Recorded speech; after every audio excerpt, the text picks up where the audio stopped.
তুমি খুব লাকি। বাবিল তোমাকে সত্যিই খুব ভালোবাসে। বাবিলকে আমি বিরক্ত করেছি ঠিকই, বারবার বলেছি তুমি আমাকে বিয়ে। চিরসখা সিরিয়ালের আজকের মহাবিবাহ পর্বে দেখা যাবে স্বতন্ত্র বলে মেয়েকে এবার নিয়ে আসুন, শুভ কাজে বেশি দেরি করে লাভ নেই। কোয়েলের বাবা সকলকে বলে এবার ছেলেকে বিয়ের আসনে নিয়ে যেতে হবে। পুরোহিত মশাই বলে যা করার তাড়াতাড়ি করুন, লগ্ন পেরিয়ে যাচ্ছে।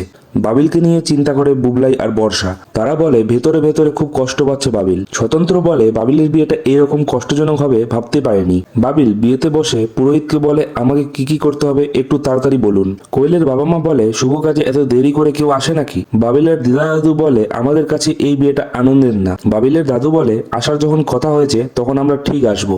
আপনারা তো জানেন এই বিয়েতে আমাদের একদম মন নেই। কোয়েলের মা তখন বলে এখন আর এসব কথা নাই বা বললেন, ছেলে মেয়ে দুটো এখনই বিয়েতে বসবে। বাবিলের দাদু বলে আপনারা তো গার্জিয়ান, তাহলে মেয়েকে বোঝাতে পারতেন যে ছেলের তো একদমই মন নেই এই বিয়েতে। পরবর্তী পর্বটি দেখতে চাইলে লাইক ও সাবস্ক্রাইব করুন।